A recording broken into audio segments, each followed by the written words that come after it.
할렐루야. 오늘도 새날을 주신 하나님을 찬양합니다. 사도 바울은 우리가 살아가는 삶의 이유와 목적이 오직 주님께 영광이라고 고백했습니다. 오늘도 이 하루 오직 예수님을 위해 살아가며 그 목적에서 조금이라도 딴 길로 가지 않고 그 목적에 부합한 삶을 살기 위해 헌신하는 이 하루가 되기를 바랍니다. 그런 의미에서 찬송가 325장 우리 함께 찬송하면서 이 하루를 열어가기를 원합니다. 함께 찬송하시겠습니다. 예수가 함께 계시니 시험이 오나 겁없네. 기쁨의 근원 되시는 예수를 위해 삽시다. 날마다 주를 섬기며 언제나 주를 기리고 그 사랑 안에 살면서 딴 길로 가지 맙시다. 아멘. 오늘 이 아침 우리에게 주시는 하나님의 말씀은 사도행전 3장 1절에서 10절까지 말씀입니다. 제가 봉독해 드리겠습니다. 제9시 기도 시간에 베드로와 요한이 성전에 올라갈새 나면서 못 걷게 된 이를 사람들이 메고 오니 이는 성전에 들어가는 사람들에게 구걸하기 위하여 날마다 미문이라는 성전 문에 두는 자라. 그가 베드로와 요한이 성전에 들어가려 함을 보고 구걸하거늘 베드로가 요한과 더불어 주목하여 이르되 우리를 보라 하니 그가 그들에게서 무엇을 얻을까 하여 바라보거늘 베드로가 이르되 은과 금은 내게 없거니와 내게 있는 이것을 내게 주노니 나사렛 예수 그리스도의 이름으로 일어나 걸으라 하고 오른손을 잡아 일으키니 발과 발목이 곧 힘을 얻고 뛰어 서서 걸으며 그들과 함께 성전으로 들어가면서 걷기도 하고 뛰기도 하며 하나님을 찬송하니 모든 백성이 그 걷는 것과 하나님을 찬송함을 보고 그가 본래 성전 미문에 앉아 구걸하던 사람인 줄 알고 그에게 일어난 일로 인하여 심히 놀랍게 여기며 놀라니라. 아멘. 오늘도 이 말씀을 통해 우리에게 주신 하나님의 음성을 듣게 되길 바랍니다. 어제 우리가 함께 나눌 말씀을 한번 다시 생각을 해본다면 초대 예루살렘 교회 안에 베드로의 설교 말씀을 듣고 예수님을 믿고 죄사함을 받고 세례를 받은 이후에 성령을 충만히 받은 사람들이 3,000이나 되었습니다. 이처럼 성령께서 그들의 삶에 오셔서 그들의 삶의 주인이 되어 주실 때 그들의 삶은 이제 구제와 나눔의 삶으로 완전히 변화됩니다. 그리고 그렇게 교회 안에 아름다운 사랑의 교제가 싹트니 온 백성이 교회를 칭송하면서 성령의 아름다운 열매가 풍성히 맺혀진 것을 보게 됩니다. 그러나 그중에는 예수님을 믿고 죄사함도 받고 세례까지 받았지만 성령은 받지 못한 사람도 있었습니다. 이들은 예수님을 믿기는 했지만 아직 삶의 주인이 바뀌지 않은 사람들이었습니다. 그러다 보니 이들도 성령 받은 다른 성도들처럼 자신의 소유를 팔아 헌금도 하고 또 교회 안에서 봉사도 참 열심히 하고 예배도 굉장히 열심히 드리긴 했지만 그렇게 모든 일을 행하는 동기가 마음속 주인이신 성령님께서 그들에게 명령하시고 그 명령에 순종해서 기쁨으로 행하는 일이 아니라 자신의 의지, 자신의 판단, 자신의 결심을 가지고 행한 일이었기에 때로는 그 일을 하면서 마음에 의심이 들기도 하고 또 그 열매가 성령의 아름다운 열매가 맺히지 못하는 경우들도 있었습니다. 자, 겉으로 볼 때는 다 똑같습니다. 당장에는 성령으로 행하는 일인지 아니면 그저 자신의 의지와 생각으로 행하는 것인지 표시가 나지 않습니다. 그러나 영은 영으로 알아본다 그렇게 말씀하지 않습니까? 성령 충만한 사람은 그 일을 주도하시는 분이 성령님인지 그렇지 않은지를 알아볼 수 있게 돼요. 초대교회에 바나바로 알려진 구브로 사람 요셉은 큰 은혜를 받고 성령의 감동하심을 따라서 자신의 재산도 팔고 그 재산을 교회에 헌금을 했습니다. 그랬더니 교회가 그것을 받아서 필요에 따라 나누어 주니 교회 안에 가난한 자가 없었습니다. 그리고 또한 이로 인해서 바나바라고 하는 그 이름대로 많은 사람들이 위로를 받고 교회 안에 정말 기쁨이 넘치고 희락과 또 사랑의 영이 충만히 넘쳤던 성령의 열매가 나타났던 것을 보게 됩니다. 자, 그런데 아나니아와 삽비라가 그 모습을 보면서 아하, 나도 저렇게 좀 사람들에게 칭찬받았으면 좋겠다, 이런 마음이 든 거죠. 그래서 소유를 팔아서 헌금을 했는데 이게 성령께서 명령하셔서 순종한 것이 아니라 자신들의 인간적인 판단과 생각을 따라 헌금을 한 것이었습니다. 그러다 보니 그만 판 게 아까웠습니다. 일부를 감추었습니다. 그걸 누가 알았습니까? 베드로가 알았습니다. 그래서 그들을 저주할 때 그만 그들 둘 다 죽어버리고 말았습니다. 이 사건에서 아나니아와 삽비라가 돈의 일부를 감춘 것은 물론 잘못된 것이긴 하지만 그렇다고 해서 그게 죽을 죄는 아니지 않습니까? 정말 심각한 죄는 이들이 성령으로 행하는 것이 아님에도 불구하고 성령으로 행하는 것처럼 하나님도 속이고 성도들도 속이고 자신들까지 속였다는 것이죠. 이것을 누가 알았느냐? 성령 충만한 베드로가 알았던 겁니다. 그래서 아나니아와 삽비라를 향해 뭐라고 얘기하느냐? 너희가 성령을 속였다. 어찌하여 주의 영을 시험하려 하느냐? 어찌하여 사탄이 내 마음에 가득하느냐? 그렇게 책망을 했던 것이죠. 여러분, 우리가 예수님을 믿고 성령을 받았다라고 하는 것은 성령 하나님께서 내 안에 들어오셔서 이제 내 삶에, 내 영혼에, 내 깊은 근본의 주인이 되셔서 완전히 주인이 바뀌는 것을 의미합니다. 그래서 성령 받은 이후에 그 사람의 바라보는 삶의 시선, 또 그 사람의 말하는 그의 입술, 그가 행하는 행동의 손과 발, 그리고 그가 행하는 모든 선택과 결정, 이것은 이제 자신의 의지와 자신의 판단과 자신의 결정이 아니라 내 삶의 주인이 되신 성령님의 의지를 따라서, 성령님의 소욕을 따라서 성령님이 원하는 대로, 성령님이 명령하는 대로 그렇게 바라보고 말하고 손과 발로 움직이고 결정을 하고 그렇게 행할 때 그 모든 일들을 통해서 성령의 열매가 나타나게 되고 본인은 그 모든 일들을 하면서 후회함이 없고 다 기쁨이고 감사고 너무나도 즐겁게 그 모든 일들을 행할 수 있게 된다는 거예요. 오늘 말씀에서 베드로와 요한이 나면서부터 한 번도 걷지 못했던 사람을 일으키는 놀라운 기적이 나타나지요. 그런데 그 나면서부터 못 걷게 된 사람이 일어나 걷게 되는 그 과정을 보면 베드로와 요한이 아주 철저하게 성령님의 명령에 순종하고 있다는 것을 보게 됩니다. 앞서 사도행전 3장 43절 말씀을 보면 사도들로 말미암아 기사와 표적이 많이 나타났다 그랬습니다. 이미 베드로와 요한은 성령님의 명령에 순종하여 기사와 표적을 많이 나타낼 정도로 성령님의 명령에 순종하는 그런 준비가 다 되어 있는 사람들이었습니다.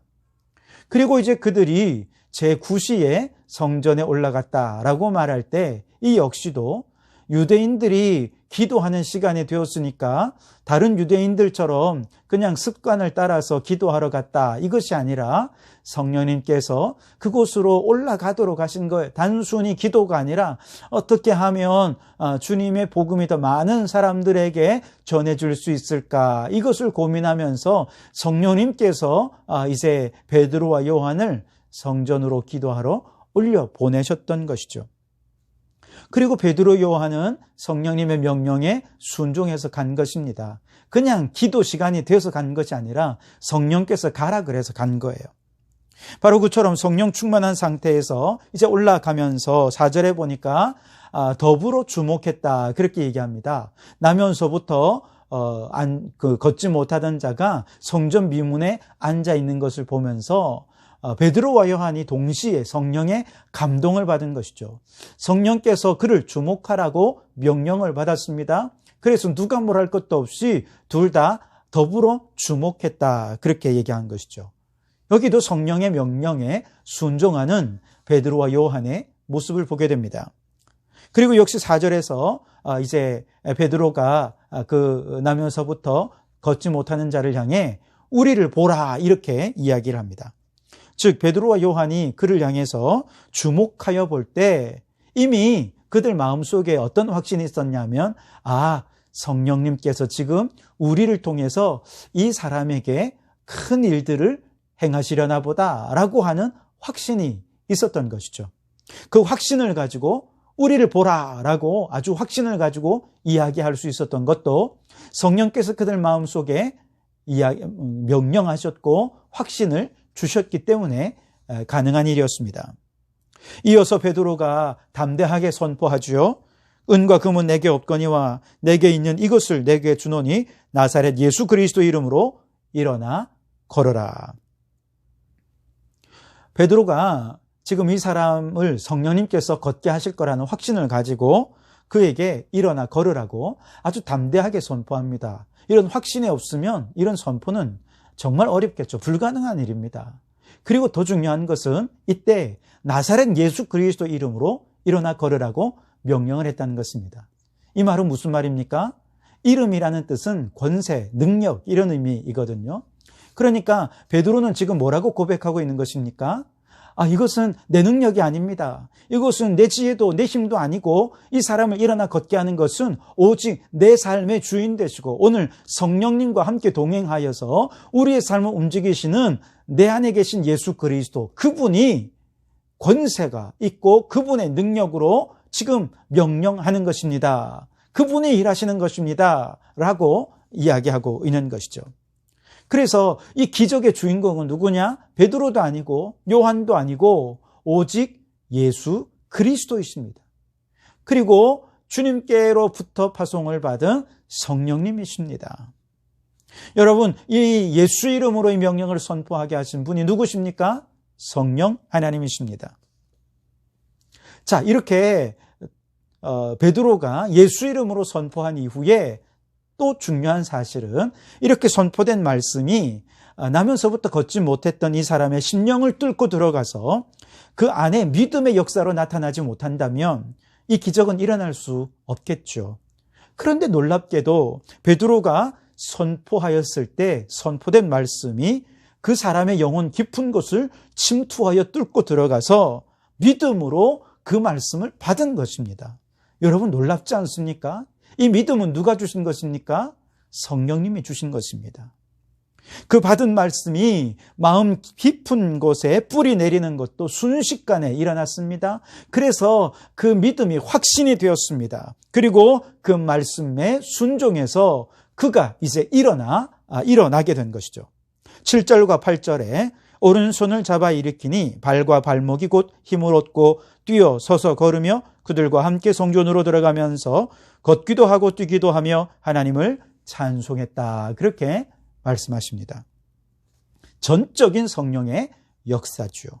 단 한 번도 힘을 쓸 수 없었던 그 사람이 이제 일어나라는 명령에 순종했을 때 발과 발목에 힘이 생기도록 하신 분도 성령님이십니다. 놀라운 기적의 역사의 주인공은 바로 성령 하나님이신 것이죠. 중요한 것은 그 사람에게 이런 기적이 일어났다. 이게 중요한 것이 아닙니다. 이 기적이 일어나기까지 베드로와 요한은 그 안에, 그 내면에, 그 영혼의 주인 되신 성령님께 철저히 순종했다는 사실입니다. 그런데 우리가 생각해 보아야 할 것은 베드로와 요한뿐만이 아니라는 거예요. 초대교회 성령 충만한 모든 성도들이 이처럼 그 영혼 깊은 곳에 내주하셔서 성령께서 말씀하시고 명령하시는 그 성령의 명령에 철저히 순종할 때 초대교회의 놀라운 일들이 일어나게 됐다는 것이죠. 그들이 성전에 모인 것은 누구의 명령을 따라서 모였습니까? 성령님의 명령을 따라 성전에 모였습니다. 그들이 집에 모여 교제하며 떡을 뗀 것도 성령께서 그들을 모아 주신 것입니다. 그리고 성령님께 순종해서 그들이 가지고 있는 소유들을 팔아서 함께 나누며 구제하였을 때 온 백성으로부터 칭송받고 구원받은 자의 수가 날마다 더해지는 부흥의 역사가 일어나게 된 것이죠. 여기서 우리가 주목해 볼 것은 성도란 성령님께서 주인 되시고 성령님의 말씀에 기쁨으로 순종하는 사람들, 그들을 성도라고 말할 수 있습니다. 그리고 이처럼 성령 충만한 이들이 함께 모인 공동체가 교회입니다. 이처럼 성령 충만한 이들이 함께 모여서 공동체를 이루어 교회를 이룰 때 그 교회가 성령 충만한 교회가 되는 것이죠. 우리 교회의 이름이 성도교회가 아닙니까? 이 말은 이처럼 성령 충만한 성도들, 즉 성령님의 명령에 순종하는 사람들이 함께 모인 공동체가 바로 성도교회라는 것입니다. 자, 그렇다면 이제 우리의 주인은 누구가 되어야겠습니까? 바로 성령님이 되어야 합니다. 오늘 여러분의 시선을 이끄는 분은 누구이십니까? 누가 우리의 입술을 말하게 하십니까? 우리의 걸음과 행동의 주인은 누구이십니까? 여러분은 성령께서 주도하여 그 성령님께 순종하는 성도이십니까? 우리 교회는 그 이름 그대로 성도들이 모인 성도교회입니까? 성령과 상관없이 행하면서도 성령님께 이끌림을 받는 것처럼 거짓으로 행할 필요가 없습니다. 그러면 성령을 속이는 큰 죄가 됩니다. 우리가 성령 하나님 앞에서 우리 성도들끼리는 솔직해야 되겠습니다. 그래서 우리가 굳이 성령 받은 척 할 것 아니라 오히려 성령님을 받지 못했다면 성령을 사모하는 마음으로 성령님을 내게 주십시오. 우리도 성령 충만하기 원합니다. 내 삶에 오셔서 내 삶의 주인 되어 주십시오. 간절히 함께 기도하고 성령 받아 성령님께 순종하여서 성령의 열매를 맺는 그런 우리 성도교회가 될 수 있기를 바랍니다. 우리 모든 성도들이 이처럼 성령님을 사모하고 성령님이 주인 되는 그런 아름다운 성도교회가 되기를 주님의 이름으로 축원합니다. 기도하시겠습니다. 하나님 아버지, 그렇습니다. 우리가 함께 공동체를 이루어 교회라 말은 하지만 과연 우리가 성령님께서 주인 되신 성도인지요? 성령님께 주권을 맡기고 그 주권에 순종하는 성도교회가 바로 우리 교회인지요? 돌아볼 때 참으로 우리 안에 성령 충만하지 못한 부분이 많이 있었음을 고백합니다. 바라옵고 원하옵나니 우리가 정말 주님 앞에 솔직해지게 하옵소서. 성령님께 우리의 마음을 속이지 말고 성령 충만한 척, 성령 받은 척, 그렇게 척하는 공동체가 아니라 우리는 성령 받지 못했노라, 그러니 나를 위해 기도해 달라고 함께 기도하며 성령 받기를 위해 서로를 위해 오로지 기도에 힘쓸 때 성령께서 임하시고 우리 모든 성도들이 진실로 성령께서 임하시고 성령의 주도하심을 따라 살아가는 삶으로 변화되게 도와주옵소서. 그럴 때 우리 안에 기사와 표적도 나타나고 하나님이 원하시는 많은 일들을 행할 수 있는 우리 성도교회가 되게 해 주시옵소서. 오직 성령님만이 우리 교회를 교회되게 하신다는 것을 깨닫고 성령 충만한 교회가 되도록 함께 기도하며 성령님의 명령에만 순종하기를 간절히 소원하오며 예수님 이름으로 기도하옵나이다. 아멘.